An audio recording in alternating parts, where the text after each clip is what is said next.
Alamin ang iba't ibang programa at serbisyong handog ng Ministry of Social Services and Development o MSSD sa mga mamamayan ng Bangsamoro Autonomous Region in Muslim Mindanao sa programang Bangsamoro Muna, MSSD at your service. Samahan ang inyong mga tagapaglingkod mula sa MSSD sa pangunguna ni Minister Attorney Raisa Jajuri at alamin ang mga proyekto at programa ng Bangsamoro Government para sa mga kabataan, kababaihan, nakatatanda at sa lahat ng mga vulnerable sektor ng lipunan. Bangsamoro Muna, MSSD at your service. Mapapakinggan sa DXMS-AM Radyo Bida, Cotabato City, DXOM-AM Radyo Bida, Coronadal City at Voice FM Cotabato tuwing Sabado alas 8 hanggang alas 9 ng umaga. Bangsamoro Muna, MSSD at your service. Makialam, makibalita at makibahagi. Sama-sama nating paunlarin ang buhay ng Bangsamoro. Bangsamoro Muna, MSSD at your service. Good morning, good morning, good morning, good morning, good morning. Magandang Sabado ng umaga po sa ating lahat. Kabangsamoro, mapita sa kanilangon sa mga pakatanong o mga pagalitanong sa Maguindanao. And of course, welcome sa ating programang Bangsamoro Muna, MSSD at your service ngayon pong October 11, 2025. Assalamualaikum, ako yung Kabangsamoro Jeff Mendez at your service. Assalamualaikum, Kabangsamoro. Ito naman si MJ Alferez at your service. Napapakinggan po tayo ng live sa DXMS-AM Radyo Bida. 882 po yan sa inyong mga AM radio dial. Ganon din sa DXOL Happy FM 92.7, DXJC 92.1 Voice FM at sa Gabay FM 97.7. Kahit AM po or FM po kayo naka-tune in ngayon, wala pong problema sa monitoring dahil napapakinggan po ninyo kami kahit saang radyo po kayo ngayon nakamonitor. Correct. At syempre napapanood din tayo sa mga Facebook pages ng mga nabanggit. Pero uulitin ko, Facebook page ng MSSD, Facebook page ng DXMS Radio Bida, Facebook page ng DXOL Happy FM at ng Voice FM. Naka-cross-post din po tayo sa mga Facebook pages ng Bangsamoro Media Productions at sa Bangsamoro Multimedia Network. At syempre sa Tawi-Tawi, live na po tayong naririnig dyan sa pamamagitan ng Radio Suara 99.1 DXSL FM. Sunlight FM, ayan. Marayong Adlaw, Tawi-Tawi. At syempre maririnig pa tayo sa ibang mga lugar sa BARM, no? Sa mga island province, abangan po ninyo dahil inaasikaso lang natin yung simulcasting dyan para po naman kahit saan po kayo sa Bangsamoro Region, mapapakinggan nyo po ang programang ito. And bukas po yung hotline number natin, 0919-480-4265. Yan po yung number natin. Naka-flash na po sa inyong mga screen. I-screenshot nyo lang po yan sa mga nakikinig sa kanilang mga bahay. I-save nyo sa mga phone book ninyo. Malay nyo, kailangan nyo po ang aming serbisyo, no? At meron mga inquiries kayo, suggestions, comments, or may mga sumbong na gusto nyo po iparating sa MSSD BARM. I-text nyo lang po yan sa 0919-480-4265. Text po ha. Huwag po kayong tumawag dahil walang sasagot sa inyo dyan. Text lang po yan. 24/7 pwedeng mag-text dyan. 0919-480-4265. Yan. Para pong mapakinggan namin yung inyong mga gustong sabihin sa amin at maparating natin yan sa mga kinaukulang departments. Correct. At syempre naging posible ang Bangsamoro Muna, MSSD at your service dahil sa pamumuno at pagsisikap ng ating butihing Minister Attorney Raisa Jajuri na Deputy Floor Leader din ng Bangsamoro Parliament. Yun. And of course, greetings muna tayo sa mga top fans and sharers natin at sa mga talagang nagde-devote ng time para magbigay ng mga reactions, comments, suggestions nila at mga emoticons, no? Emojis nila sa ating mga post and sa programa po natin. Good morning, Roxanne Love Salazar. Ganun din kay Laarni Mohor at kay Sarah Penab. Magandang morning sa inyo. Ganon din kay Soria, Aladoni, Rio, Bay Jasmine, Pangumpig, Jairo Ganion, and Kamarudin, Delna, maayong buntag sa inyong tanan. Fatmaleya, Ontua, Nuraima, Giamilon, Edris, at Rio. Ayan. Good morning. Oh, salamat sa inyong pag-like, pag-love, pag-share sa ating mga teasers sa Kumustahin Facebook. Kumustahin muna natin silang lahat dahil kahapon nilindol tayo. Oo. Kumusta po kayo and kumusta yung mga kamag-anak ninyo doon sa Davao na talaga namang affected nung lindol 7.6 Yeah. magnitude ng lindol at yung intensity niya nasa intensity 6 to 7. Mataas yun. Oo, kaya naman may mga affected na mga buildings, ganyan. So, importante po talaga na laging mag-communicate with your loved ones. No? Kaya communicate talaga kayo para po naman alam nyo palagi na safe kayo. Correct. Sa mga susunod na araw, pag-usapan natin, sa mga susunod na episode, pag-uusapan natin kung paano ba natin masisecure yung family, no, na family members natin at sarili natin sa panahon ng mga sakuna. Correct. Kasi timely ito dahil pinag-uusapan yung bagyo, pinag-uusapan yung lindol. Pero right now, ang pag-uusapan muna natin, MJ, ay yung tungkol sa Specialized Programs Division ng MSSD. Bagong division. Meron pala nito. Kasi ito yung mga tanong natin na meron pala nitong Specialized Programs Division at malalaman natin kung ano ba ang mga programang nakapaloob dyan sa loob ng division na yan at bakit kailangan natin itong bigyan ng highlight or emphasis sa programa ngayong umaga. Makakasama natin ang chief po ng Specialized Programs Division ng MSSD BARM, si Sir Gelil Pandi RSW MTSW JD. Magandang morning po sa inyo, Sir Gelil, and welcome sa Bangsamoro Muna MSSD at your service. Second time ni Sir Gelil. Good morning po. Yes po, so good morning po sa inyong lahat, no, lalong-lalo na sa ating mga nakikinig ngayong araw na to at nanonood sa ating live dito sa Facebook natin. So magandang umaga po sa inyong lahat. Batiin mo yung mga taga-division nyo, sir, at saka syempre mga taga-suporta. Oo. Dahil alam ko marami na yan mag-send ng message pamaya sa comment natin. Kaya nga po. Yan po, so shout out po sa ating lahat, no, sa ating mga nanonood ngayon at nakikinig sa himpilang ito at sa ating live po, no. Shout out po sa inyo. Shout out din po sa aking mga kamiyembro, no, yung mga kasamahan ko sa Specialized Program Division, si Ka, si Not, si Tok at saka si Clarko. Shout out sa inyong lahat, no. So sobrang dami nila. Dami nga namin. Shout out sa inyo. Shout out sa inyong lahat. Oo. Ang dami dami namin. Sige. Siguro umpisahan natin, sir, with a short tawag din overview kung ano po itong Specialized Programs Division ng MSSD BARM at ang tanong, bakit ito binuo? Anong importansya nitong division na ito sa MSSD, sa ministry? Ayan, so ang sabi ko niya pa kanina ay itong ating division sa MSSD ay isa po itong bagong division, no. Ito ay tumututok doon sa ating mga pag-regulate sa ating mga social welfare and development agencies na operating within the Bangsamoro Autonomous Region in Muslim Mindanao, no. So through the implementation ng ating standard governing tools ng registration, licensing and accreditation doon sa mga, sabi ko nga, nag-exist o nag-ooperate na SWADA sa ating region, no. So isa itong tinututukan ng ating division.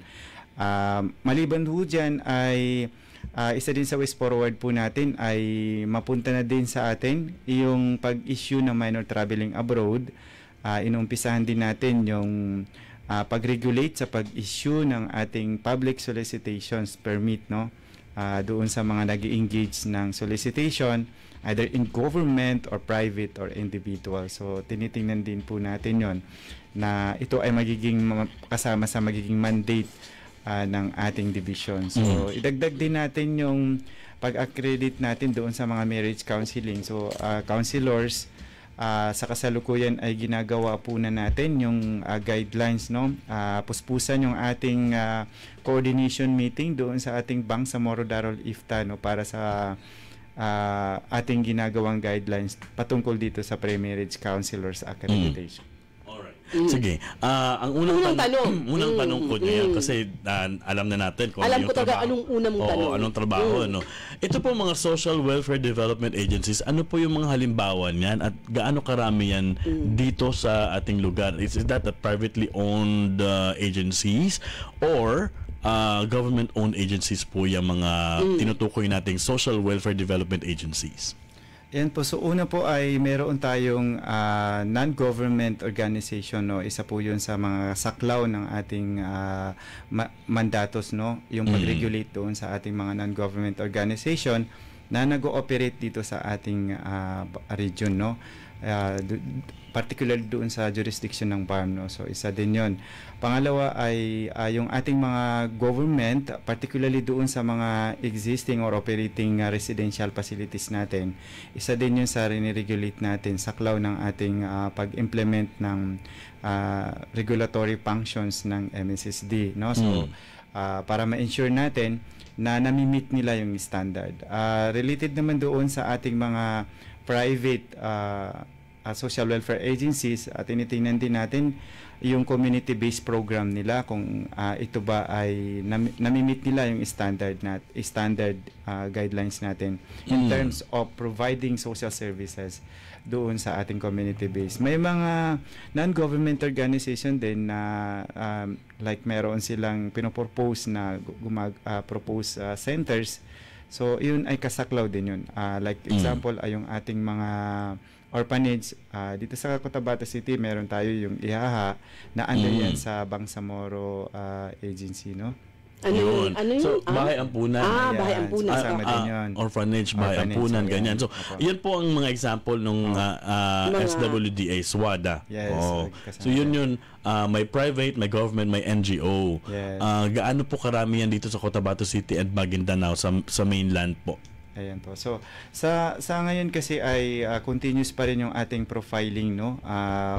Meron tayong sinasabi nga kaya nga nakahanda tayo ngayon para sa pagkandak ng ating ABSNet kasi dito natin mabibilang yung lahat ng nag-submit ng application para sa atin, no? So, meron tayong mga data, yung complete data ng ating mga naka-registered na sa atin at meron namang nag-intent to submit, no?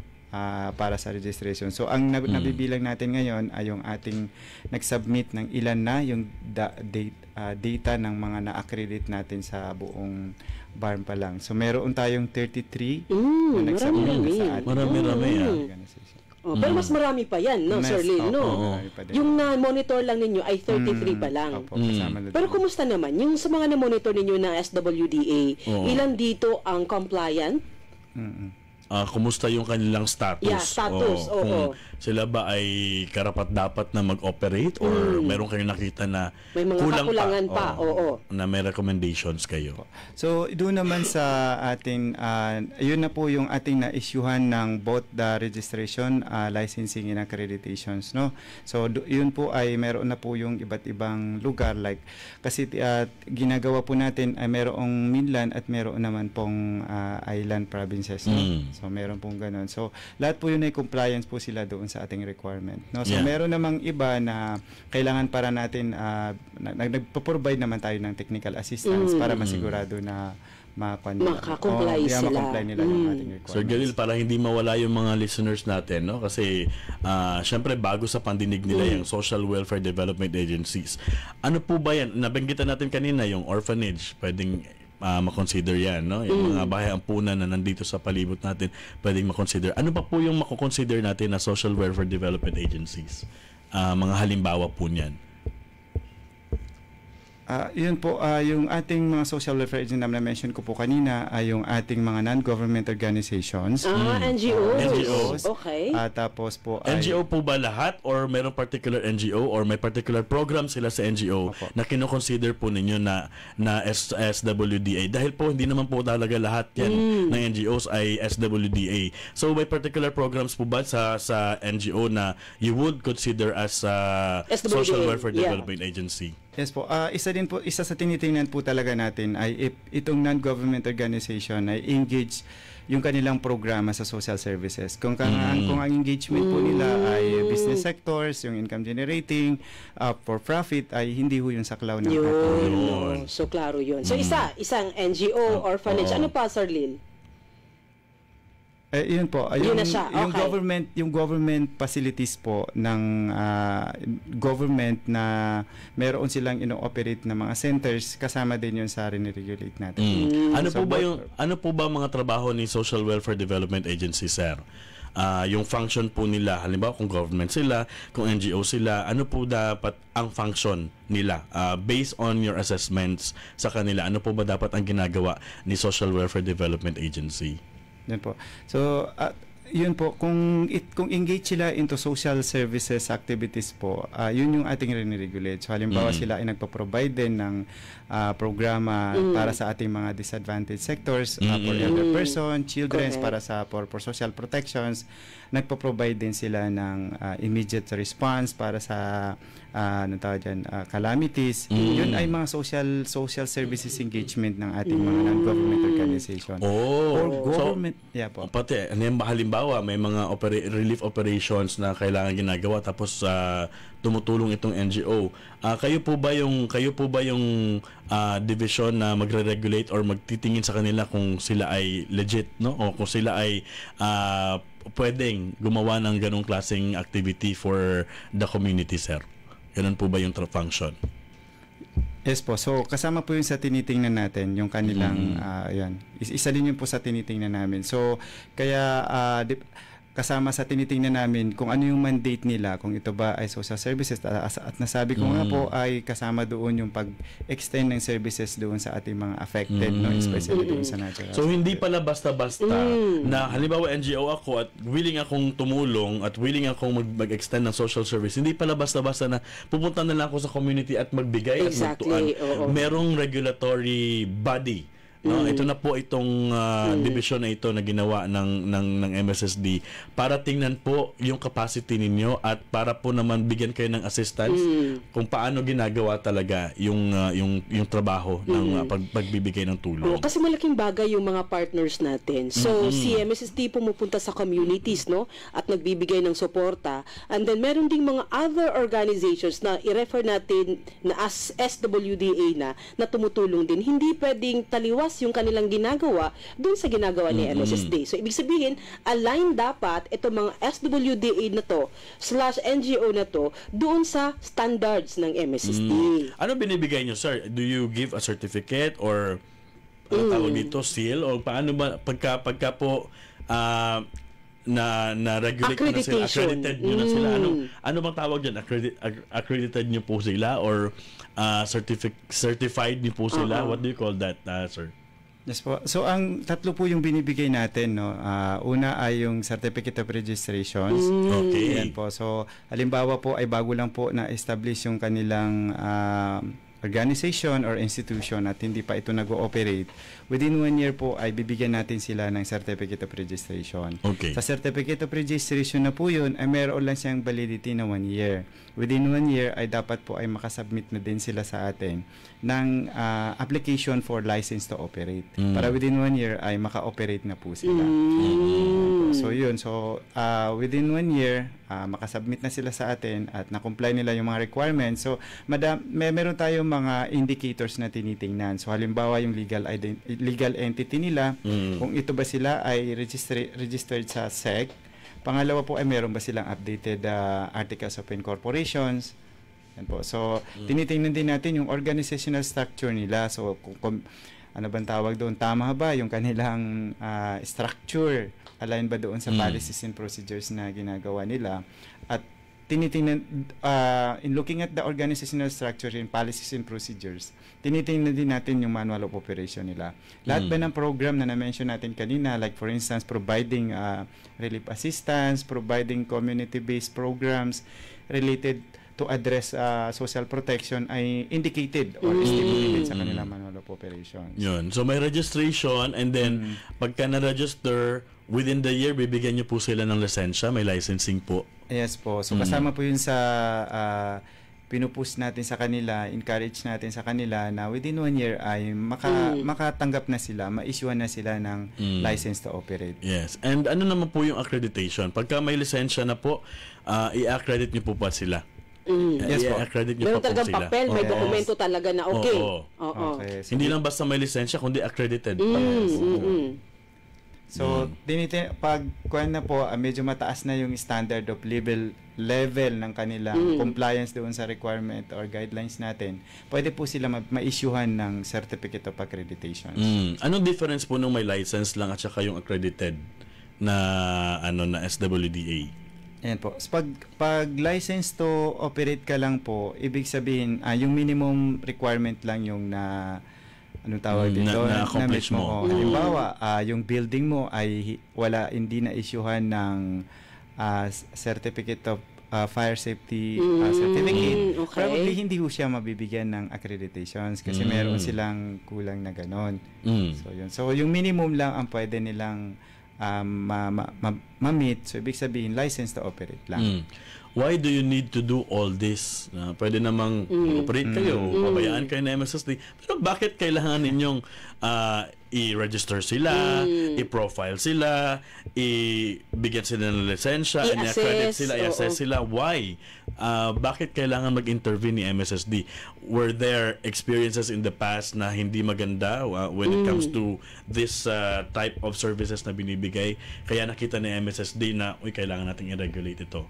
Yes po. So, importante po na ma-regulate natin kasi una-una ay para po doon para sa ating mga clients na sinaserve nila, una ay ma-ensure natin, ma-monitor natin na compliant sila, at the same time ma-ensure po natin na hindi po nalalagay sa abuse, yung exploitations, yung ating mga clients, at yung kanilang serbisyo ay consistent doon sa guidelines natin, at the same time doon po sa kanilang manual of operation. So, importante din po. Pangalawa ay kung sila ay regulate, ay yung accessibility po nila sa mga program ng government ay madali na lang po kasi una-una ay legal yung kanilang pag-operate. Na-check po natin, nakakandak tayo ng spot checking na may existing yung kanilang facility. Totoo talaga. Diba?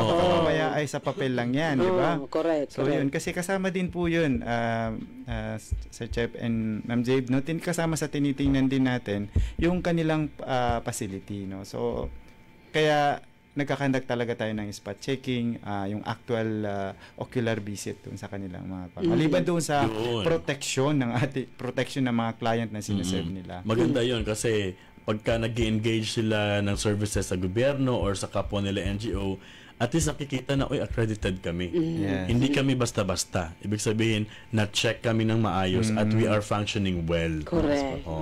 Parang yun. kami talaga ang may karapatan. Oo. Dito naman sa minors traveling abroad, kasi ito talaga ang malaking problema lalo na sa mga recruitment agencies na binabago yung edad ng mga na umaalis, nagre-recruit ng mga kabataan sa far-flung areas in the Bangsamoro, and then paalisin gamit ang ibang pangalan, ganun. Kahit halata ng batang-bata, parang 18 na. Meron ako nakasalubong sa airport one time na tinanong ko, in-interview ko, sabi ko, saan ka pupunta? Pupunta kami ng Saudi. Tinanong ko parang, ang paningin ko naman sa kanya, mukhang 16 or 15 years old lang. Tinitingnan ko, sabi ko, sigurado ka makakapagtrabaho ka na, kamukha ka namang bata. Sabi niya, hindi sir, 21 na daw siya. Pero hindi talaga siya mukhang 21 na.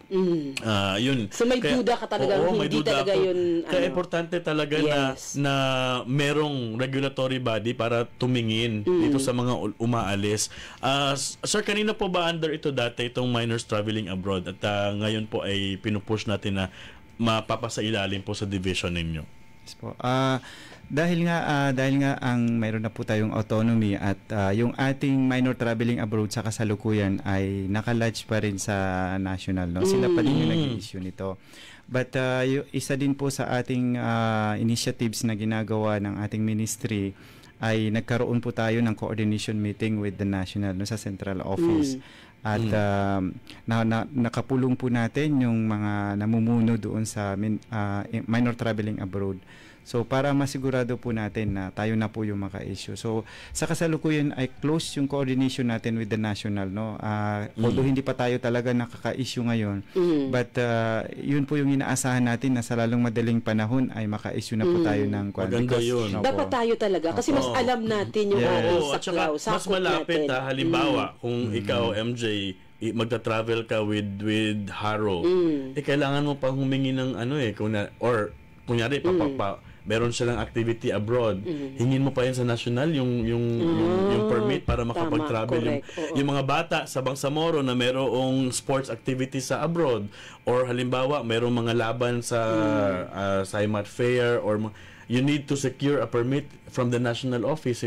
Malapit lang naman ang office ng MSSD. So, importante rin talaga, no, na dito na hingin yung certificate para mas mabilis yung process. Yun. Solicitation, meron palang regulation sa solicitation. Hindi pala basta-basta ang isang grupo or organization ay mag-solicit kung kani-kanino. Meron pala po hinihingi na permit sa inyo sa division po ninyo, sir. Ay, yes po. Pero bako po sagutin mo na yun. Idagdag lang natin na ang reason po talaga natin dun sa MTA kung ba't tayo ay una ay dahil gusto natin na in case na merong exploitation, abuses nangyari. Hindi naman talaga nila mapupuntahan kasi hindi naman talaga nila jurisdiction na kasi tayo may jurisdiction noon. Tama. Po. So totoo po yun. Isa din sa rin-regulate natin, no? Balikan natin si public solicitations, no? Isa din po sa gusto natin na at sa kasalukuyan po ay talagang ginagawa na po natin yung public solicitation sa permit no issuance nito. Meron naman kaming mga requirement na tinitingnan kasi alimbawa po ay yung nagsosolicit ay government or private or individual. So may kani-kanya pong requirement. So kung meron pong gustong mag-engage into public solicitation, especially po ngayon na sa kasalukuyan po ay meron tayong kalamidad na nangyayari po ngayon at may mga entities na gustong mag-public solicitation, fundraising para po doon for a certain purpose. Meron po tayong mga requirement niyan. So may proposals, tinitingnan din natin. Example po niyan, yung bank kung saan po ilalatag yung donations o lahat po yan ay tinitingnan natin para masigurado po natin that the purpose of the solicitation intended for public service. For social services. Kasi malay mo, ginagawa lang para hindi pala basta-basta mag-solicit. Meron po bang batas na ano tawag dito? Lalabag kapag ka po yung isang individual nagsosolicit tapos hindi po humingi ng permit sa inyo, ano po yung parusa niyan or yung mga penalties po na pwede nilang makuha kapag ka po ganyan, nag-ooperate sila, naghihingi sila ng mga donations kasi ang dami niyan. Meron sa mga bus. Kasi pumupunta lang talaga may mga sa mga bus nagdadala ng mga ganitong letter, humihingi ng ganito, nagbebenta ng mga ballpens na pagkamahal-mahal kasi daw para sa kanilang education. Hindi natin sila nakikita. Kasama ba 'yun, Sir Lil? Yung sa mga dapat ganun, na regulate. Kasi may mga ganyang organization. Parang isang organization sila na disperse sila. Isang araw pupunta sila, magdadala sila ng kung ano-ano, magdadala sila ng sulat na sinasabi para scholarship nila yon, pang-aral nila, pero hindi naman ang thinking natin, ang mentality natin yan, ang gusto natin makita is meron pala tayong regulation na dapat hindi ito ginagawa. Dapat hindi pala yan ginagawa na basta-basta magsosolicit ng public. Kasama ba? Saklaw po ba yan sa inyong sir? Yes po. Yun po kanina po na-mention ko po ay yung uri ng public solicitation. Ito ba ay government? Pangalawa po ay private. Ito ay kinakandak ng isang government entities or private entities or individual. Kung ito ay individual po, mapopol po siya doon sa individual public solicitations. So kailangan po talaga, no? At least ito ha for your information, no? Sa mga nagso-solicit po diyan, hindi po basta-basta. Kailangan po ninyong mag-secure ng permit. So, ibig sabihin, Sir Lil, kung ako ay isang organization and then meron kaming isang malaking activity, pupunta kami sa iyong opisina para humingi ng allow us na mag-public solicitation permit. Yun ba yun? No? Yes po, Ma'am Jib. Pag yun na nga po, pumunta lang po sila sa aming opisina sa yung division po namin na matatagpuan lang po sa CYMCI building no bago po ngayon. Don Rufino Alonso Street, Cotabato City po. So sa dating may land bank dati. So ibig sabihin, doon pupunta, ano pong dadalhin nila? Yung proposal letter nila, i-explain nila kung anong purpose of the solicitation. Yes po, meron po tayong meron pong form na ipipill up po nila and then ipapanotarize nila po yun. Anong ibibigay nyo sa kanila in return kapag ka po approve yung kanilang solicitation? Ayan. So, mabibigyan na po sila ng public solicitation permit. So, depende po yung kanilang coverage ng solicitation nila kung ito ba ay within the BARM, yun po ma-issuean natin, or sa isang probinsya lamang. Pero outside of the BARM, hindi na ho natin sila ma-issuean ng Pero public. syempre hindi kagad-agad yan kasi i-check pa nila. Check pa. Tapos, ang validity po nung permit, kasi baka gamitin pa. Like, so, sobra-sobra na. Wala na sa purpose nung gagamitin na lang yung permit. Mayroon po bang validity, binibigay po ninyong a certain period of time para po ma-aprobahan, para po gawin nila yung solicitation? Yes po, meron po. Meron naman po tayong regular, halimbawa for 1 year, and then meron naman pong temporary for 6 months. Mahaba rin yun. Mahaba pala po 6 months. So, 6 months. baka ngayon gamitin ko nga yung month na Pero to. one time. one permit Yes, po. for one particular Yes, po. Hindi Activity, if ever. 6 months yung validity mo, gamitin ko pa rin itong kasi meron na naman akong next. Kasi baka ma-exploit din, sir. Ma-exploit. Baka, oo. Depende din po sa kasi nakalagay naman doon sa proposal nila, no, magbabase din tayo. doon. Kung hanggang kailan yung Opo. halimbawa yung purpose nila is for this particular date. Activity lang. Pagkatapos ng activity na yun, expired na yung kanilang permit. Bawal Ganun din dapat. naman. Sir Lil, meron bang policy na halimbawa ako individual at nakita ko na merong nag-solicit publicly tapos wala naman siyang permit from sa inyo. Paano yun? Pwede ba akong magsumbong na ako yung hiningan tapos sasabihin ko, tawagan ko muna sa MSSD. May permit ba to ask solicitation, ganyan? Yes po, kasi ibig sabihin po yung activities po niya ay hindi po siya legal kasi hindi po siya sumingin ng Yun. Ito so naman any act na hindi ho legal ay sanctioned by law.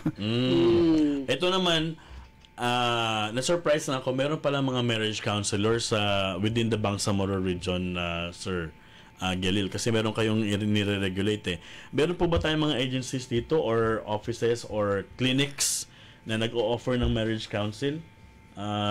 Particularly dito sa Cotabato City and Maguindanao and some other parts of the Bangsamoro. Actually, yung marriage counseling certificate ay required po siya, lalong-lalo na po doon sa plan to magpapakasal, no? Yan po, kasama po yun sa required, especially po doon sa non-Muslim, no? So sa ngayon po, halimbawa ang Cotabato City, meron naman po sa OSWDS na nagkakandak ng gano'n. Pero ang pinupush po natin sa Jeff and Ma'am Jabe ay magkaroon po ng marriage counseling talaga, no? Na wherein required sana for both Muslim and non-Muslim. Kaya puspusan po ngayon yung ating coordination meeting as one of the magiging initiative ng ating Bangsamoro government, no, na magkaroon po tayo ng ganon. Yung ating yung ating ginagawang guidelines ay in close coordination din po sa National Population Office and Division and sa Bangsamoro Planning and Development Office ng office para po masigurado po natin na comprehensive po yung ginagawa. So actually meron na ho kaming series of coordination meeting to initially discuss yung ating magiging laman ng ating mga guidelines and yung ating mga manuals na gagawin po para doon. Sa cloud po ba ng office, ng division po ninyo, ang pagbibigay din po ng training doon sa mga marriage counselors or sa mga gustong magbukas ng ganitong klaseng establishment sa area ng Bangsamoro? Yung sa amin po ay regulatory lang. Pag-provision po ng technical assistance, yung ating pong Family and Community Welfare ng Protective Services and Welfare Division ng Ministry of Social Services ay mayroon pong mandatos. Ang pwedeng gumawa. Ang tanong, Sir Lil, bakit kailangan ng mga ito? Bakit kailangan natin ng mga pre-marriage counselors? Tayo po ay naniniwala na ang family is the basic unit of society, no? So gusto natin ihanda sila lalong-lalo na sa hindi ho ganun kadali, no, mga responsibilidad, pagbabago sa isang nagsasamang para matiwasay na pagsasamang pamilya, no? So isa din 'yun, ma-ensure po natin na kaya nire-required po natin na mabawasan yung bilang ng separation, divorce, kasi at early as possible alam na nila kung ano ang mga responsibilidad. Responsible parenthood. Pero hindi lang talaga dapat nagtatapos dyan sa pre-marriage kasi parang nagiging prerequisite na siya for marriage tapos wala na. You know, marriage counseling should be a normal thing for any marriage couple na dapat siguro every quarter of the month pumupunta sa marriage counselor at nagtatanong kung kumusta yung marriage ninyo, pero walang ganyan, hindi yan normal sa atin, parang hindi siya kailangan, pero actually kailangan siya sa ibang mga lugar, ginagawa yan, meron talagang parang regular assessment of your relationship. When you are married, meron ka talagang dapat schedule for marriage counseling, kasi para makita ninyo kung saan na kayo, saan parte na kayo ng pag-aasawa ninyo. Kasi meron yung anak ng anak, tapos wala namang ikakagastos ng mga anak, no? Merong mga hindi alam yung responsibilities ng husband and wife, merong nag-overlap yung responsibility, merong inferiority complex, may superiority complex sa marriage. So importante na hindi lang siya pre, no? Kasi ang ginagawa during the marriage, and then during the marriage, let's make it a normal thing na mag-consult sa mga marriage counselor. Yun hopefully yun ma-assist natin sila, no, na gawin siyang normal thing at i-advise yung mga married couple na pumunta sa mga sa marriage counselors. Ito nga, maganda siya ilagay sa family development sessions ni 4Ps na merong particular session for them na pagkausapin, and then train yung mga social welfare officers nila na to act as marriage counselors. Meron namang PES, diba, Sir Lil, yung parenting effective sessions, effective parenting section. Maganda yun, na ma-empower din. Correct. Para at least, no, we work hand in hand. Pagka na-regulate sila, maganda yung takbo. Anyway, 8:45 na po in the morning, ang haba ng inyong story natin. Sa pagbabalik po natin, usapan naman po natin yung tungkol sa adoption. Meron pa ng permanent and tawag nila dito temporary na mga adoption. At meron pang alternative child care program. At pag-usapan natin yan ng mabilis sa pagbabalik po ng Bangsamoro. Muna, MSSD at your service. MSSD BARM at your service. Bata man ay may karapatan din. Ako si Doray, 8 years old. Alam niyo ba na meron tayong mga karapatan bilang mga bata? Karapatan ng bawat batang Pilipino na maisilang at magkaroon ng pangalan at nasyonalidad. Karapatan din natin na magkaroon ng tahanan at pamilyang mag-aaruga sa atin. Manirahan sa payapa at tahimik na lugar at magkaroon ng sapat na pagkain, malusog at aktibong katawan. Karapatan din ng mga batang gaya natin na mabigyan ng sapat na edukasyon, mapaunlad ang ating kakayahan, habang nabibigyan ng pagkakataong makapaglaro at makapaglibang. Karapatan natin na mabigyan ng proteksyon laban sa pang-aabuso, panganib at karahasan, maipagtanggol at matulungan ng pamahalaan at makapagpahayag ng sarili nating mga pananaw. Ikaw, alam mo bang iyong mga karapatan? Ang bahaging ito ay hatid sa inyo ng Ministry of Social Services and Development o MSSD BARM at ng himpilang ito. Siya si Farida, 9 na taong gulang, may pasa sa braso, sugat sa paa at kalmot sa mukha.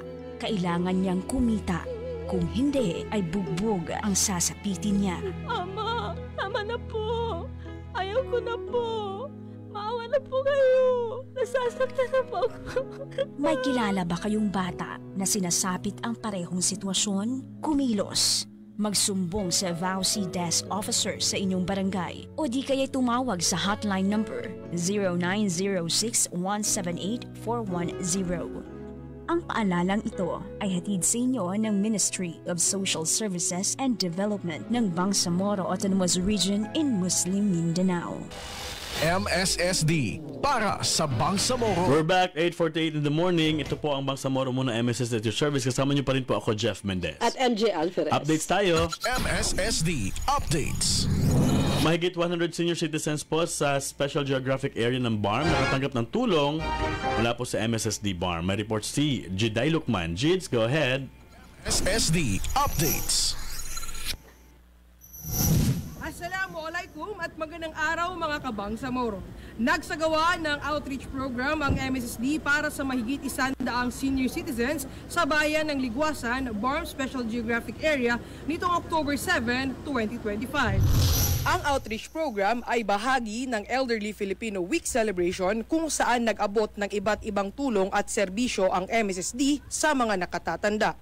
Namahagi ang MSSD ng 120 Hadiah Care Packages na naglalaman ng mga pangunahing gamit sa kalusugan at pang-araw-araw na pangangailangan tulad ng adult diapers, powdered milk, kumot, medyas, pulse oximeter, thermoscanner, liniment oil, antiseptic solution at iba pa.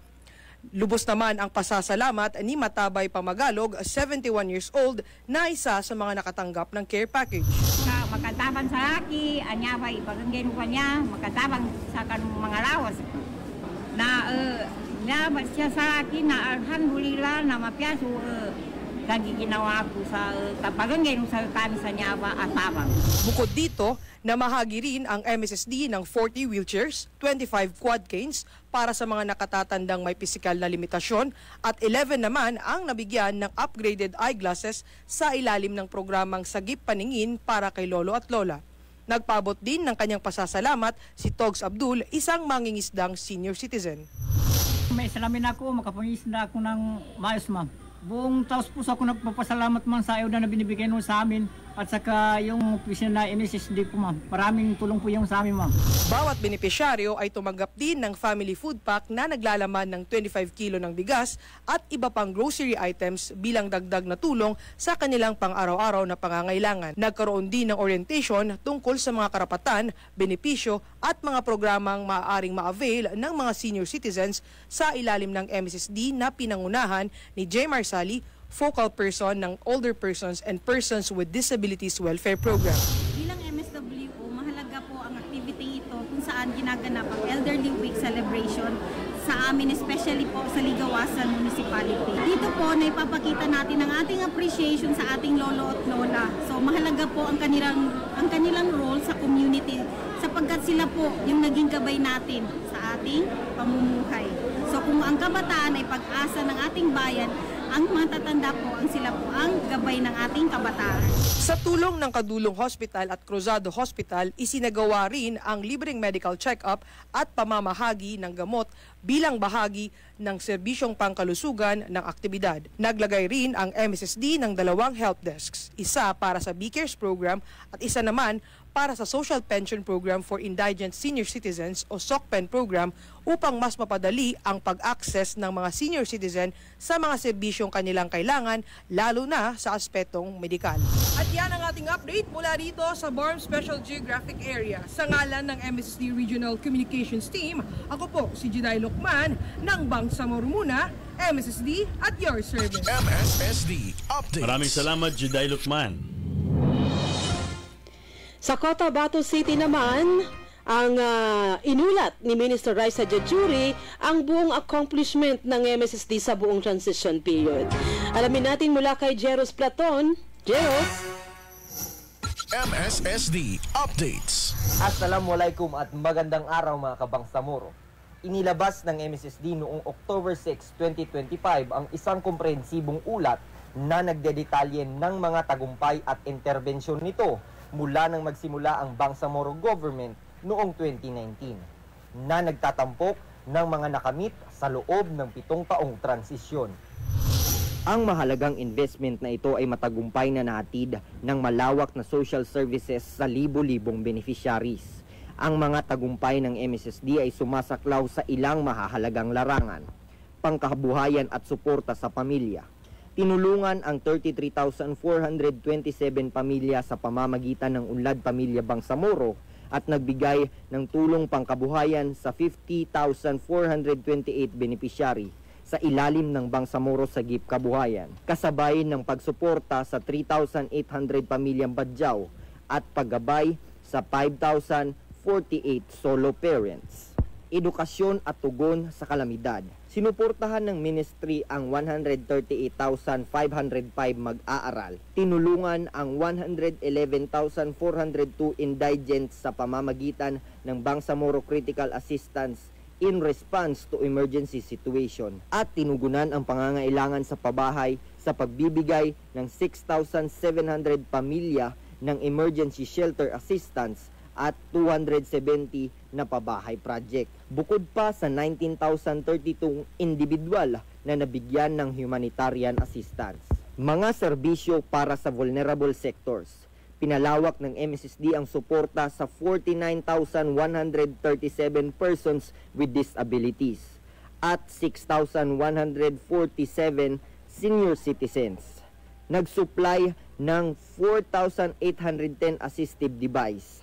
Nagbigay din sila ng mahalagang serbisyo tulad ng 12,700 one-time grant at case managed na 1,710 individual. Pinamahalaan ang 404 na kaso ng children's conflict with the law at children at risk. Nagbigay ng 3,893 free birth registration at sinuportahan ang 2,090 child development workers at SNP workers sa ilalim ng Early Childhood Care and Development Program. Bagamat ipinagmamalaki ang mga nagawa, binanggit ni MSSD Minister Attorney Raisa H. Jajuri na marami pang kailangang gawin dahil sa patuloy na mga hamon sa pagpapatupad sa ground.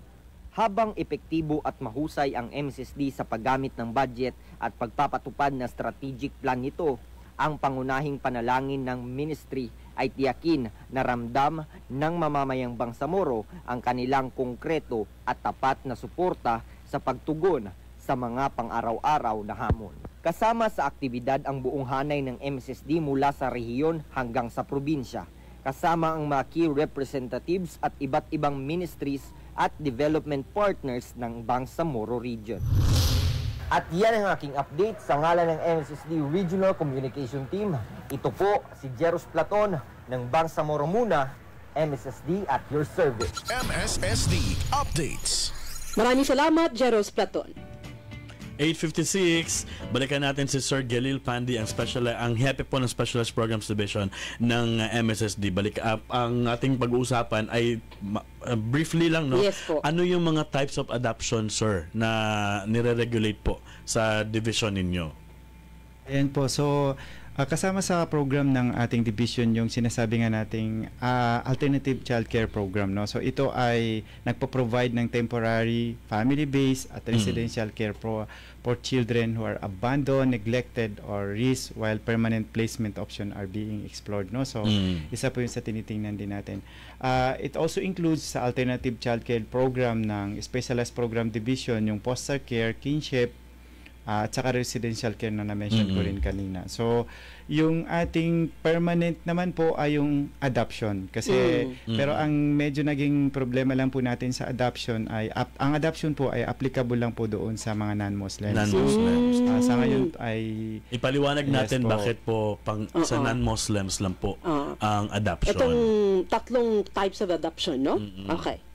Yes po. So, yung ating bakit sa non-Muslim lang po applicable kasi nandun naman po sa ating Sharia law, no, particularly po doon sa Article 16 ng ating Sharia law na hindi ho talaga pwede yung adoption. Kaya nung meron na ho tayong BARM government, yun po nabuksan po sa ating mga paningin na hindi na ho natin pwedeng i-facilitate yung adoption doon po sa mga PAPS natin na mga Muslim po kasi it also violates po doon sa ating Sharia law at the same time doon po sa religion, no. Ito naman ay kinikilala ng 1987 Constitution yung respecting the religion, no, religious appellation ng ating mga mamamayan ng Pilipinas. So kaya sa kasalukuyan po ay meron na po tayong draft na localized guidelines on adoption, no? And alternative kasi magkaiba po yung adoption, Ma'am Jabe, kasi permanent po 'yon.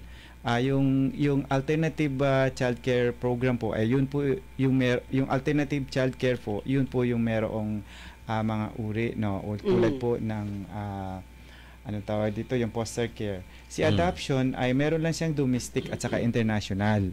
International adoption. So that is a permanent placement ng bata, no. So sa domestic lang po yung tinututukan natin sa kasalukuyan kasi continuous naman yung ating coordination. So sa kasalukuyan meron na tayong localized guidelines. So ang yung initial na po nito ay schedule na po na i-present natin sa BDI para makuha rin yung kanilang inputs.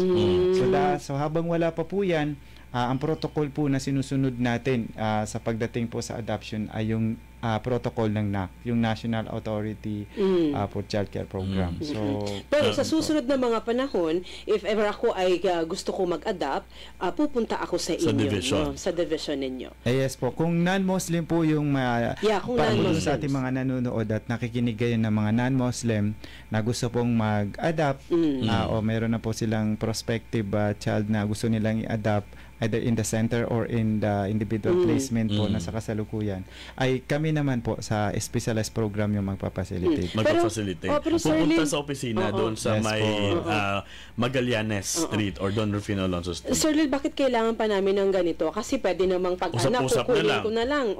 Sabi ko lang nanay niya, pagka-anak mo dahil ayaw mo naman nag-alaga ng bata, akin na lang yan. Bakit kailangan may proseso? Bakit kailangan pumunta pa sa division ninyo?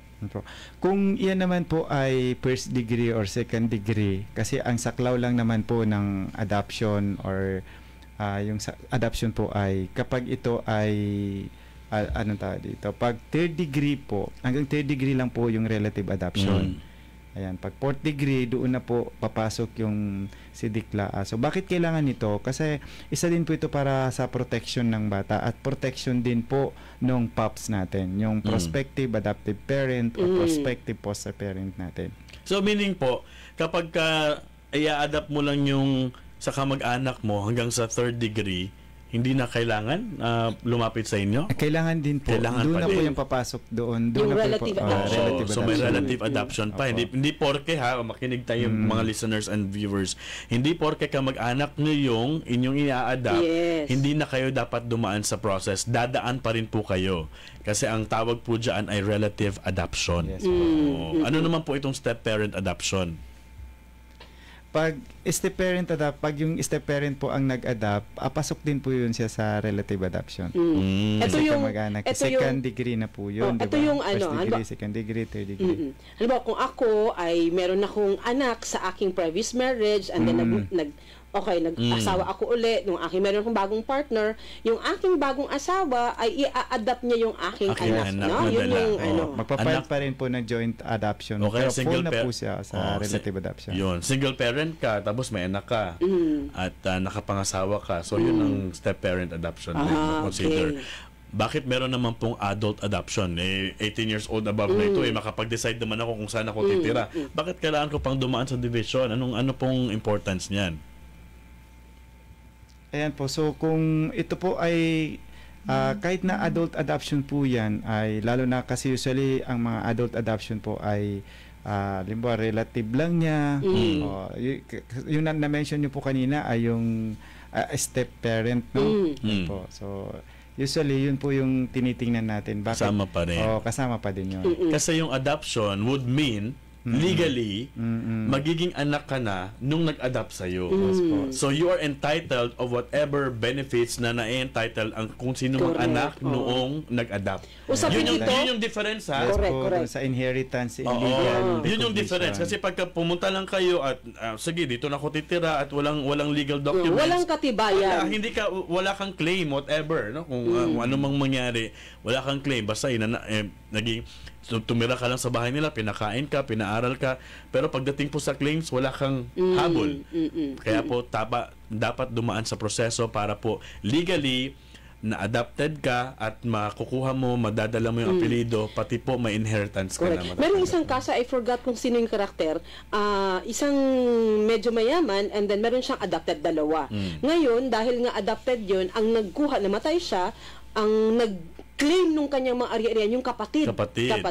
Pero kinaso ngayon.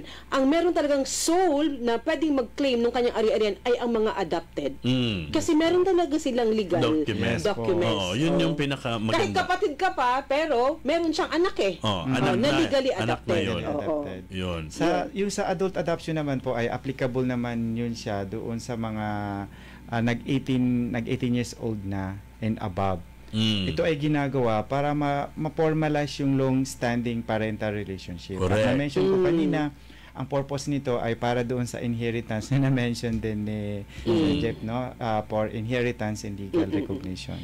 So Sir Lil, kung ako ay isang Muslim at gusto ko rin mag-adapt dahil nga wala tayong adoption, ano ang pwedeng alternative? Yun po. So dahil nga wala po tayong papasok po tayo sa alternative. Pwede naman po yung foster care. Ano yung foster care? Po. So yung foster care po ay ayan po yung temporary child care arrangement na wherein binibigay po natin doon sa licensed family na pwedeng mag-provide. So pag meron ng license, pwede na po siya maging foster parent.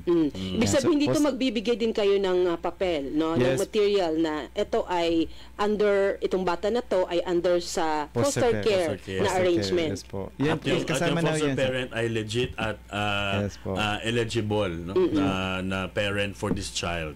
Pag hindi pa po sila nabigyan ng license para mag-foster ng bata, ang tawag natin sa kanila ay foster family. Pero once na meron na silang license na-issuehan natin ng foster care license, pwede na po sila maging foster parent. Pero hindi ito permanente kasi ito ay for the meantime lamang. Anong mangyayari dun sa bata, sir? Kasi hindi naman siya permanent. So, ano ang next step doon kasi may foster care. So, ano ang next step doon? Kasi yan ay temporary lang. Yes po.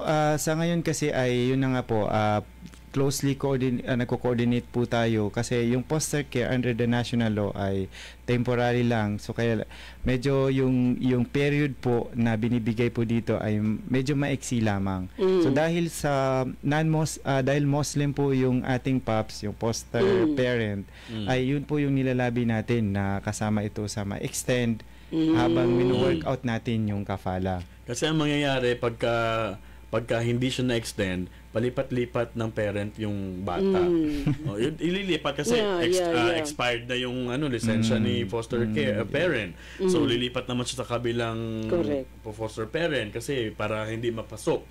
Yun ang medyo mahirap na situation for the kids, no? Lalo na pagka medyo may buot na tong bata, okay lang kung sanggol pa yan. Pero kung may mga buot na, meron ng nakakapag-isip na, mahirapan ng adjustment ng bata. So, ibig sabihin, dapat mabilis ang proseso nito kasi while they are under the foster care, they are waiting for adoption, they're waiting for if meron pa siyang parents talaga at nahanap, ma-reintegrate, ma-reunify sa kanyang parents. Correct. Yun yung pwedeng gawin doon. Hanapin yung parent or hanapan siya ng mag-a-adapt sa kanya na probably non-Muslim para mas mabilis yung process. Pero non-Muslim din po yung child. Non-Muslim child. Yes, hindi pwede naman kasi na yun. Sige. So dapat non-Muslim to non-Muslim. So habang inaantay natin yung adoption, dahil hindi tayo pwede sa adoption, yun meron tayong ginagawa ngayon, yung drafting ng kafala. So si MSSD ay naglo-look forward ngayon na ito yung proposal, Sir Lil. Okay. Substitute doon sa adoption. Kafala is an Islamic alternative care arrangement, no? Yes po. Pasadahan mo ng konti yung kafala, Sir Lil, please. Yan po, yung kafala is an Islamic alternative child care arrangement wherein a child yung without parental care ay nilalagay natin placed under the responsibility ng ang tinatawag po natin dyan ay kafil, yung guardian niya, who provides for the child upbringing, yung protection niya and welfare without conferring legal adoptive status or inheritance right by default. Yun. So, sige. 9:07 na. Overtime na tayo, Sir Dil. Short message na lang po sa ating mga listeners, sa audience po natin ngayong umaga. At sa mga parent, na lalo na doon sa mga gusto mag-adapt. Sige po. So, sa ating po mga nakikinig at nanonood sa ngayon po. So, yun po, alino po ngayon. Sana po ay yung ating mga kababayan na nagpupursigi po, lalo na po doon sa mga Muslim Pops kasi yan po isa rin po sa challenge po namin na minsan may gusto talaga pinipilit na i-adapt yung bata.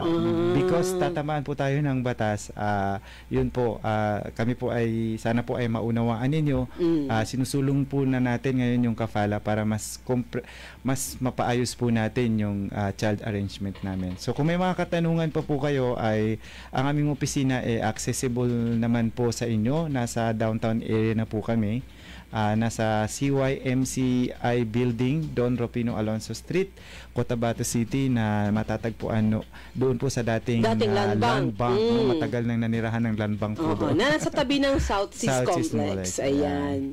Ayun, maraming salamat, Sir Gielil Pandi, ang chief ng Specialized Program Division. Ayan. So, Jeff, before tayo magtapos, i-greet muna natin yung ating mga live audience, please. Una dito ang ating Deputy Minister, Noraini Tan Lim. Thank you so much. Assalamualaikum. Good morning. And then we also have the Director General of MSSD, Attorney Mo Estrella. Thank you so much for watching, DJ. Maraming salamat. Yan. Si Trix Sangcola Brooks, good morning, watching from Bungaw, Tawi-Tawi. Ayan. Ma'am Bakpi Pangandaman, Mapia Kapipita, thank you so much. Hello po kay Bashir and kay John. May basher tayo na nag-greet. Hello kay John Clark Navarro. Staff ni Sir yan. And then Fardin Tangkolo watching from Tataricon, Pagayawan. Pagayawan, yes. Pagayawan is SGA, no? Tama ba? Oh, sorry. Yan. Good morning sa mga taga Marawi at taga Lanao. Mayong buntag. Giamela Gialudin Nunguan SGA. Thank you so much. Noim Bancuyo. Hello po. Good morning. Sa aming mga forever fan. Ayan. Irene Danyan, good morning. And Mo Agakan. Good morning. Ayan. Thank you so much. Maraming salamat sa inyong lahat. Ayan. 9:10 na po ng umaga. Pasensya, hindi na namin maubos lahat ang mga pagbasa. But thank you so much for the support. Nagtapos na po ang isang oras natin na programa at meron pa kayong tanong. Ang dami pa dapat na-explain doon sa specialized program. But we will find time to guest Sir Lil again, no? The next Saturdays. Ayan. Sa karagdagang tanong, pwede po kayong pumunta sa Land Bank, no? Hanapin niyo po doon si Sir Lil o di kayo mag-chat po sa ating FB Messenger sa MSSD po o di kaya sa ating hotline number 0919-480-4265. Ayan, mag-text po kayo dyan kung meron kayong mga questions on adoption and alternative care arrangement. Thank you so much. Ito po si MJ Alferez. Maraming salamat sa inyong pagsubaybay. Mabuhay ka, Bangsamoro. Sa ngalan po ng ating mga nakasama mula po sa Information Communications Division ng MSSD and of course kay Carl Daniel, ating specialist ng NDBC Cotabato at ating technician on board, si Jeff Lungakit. Ako po sa Jeff Mendez. Thank you so much sa mga nakinig sa atin and magkakarinigan po ulit tayo next time, no? Next Saturday po.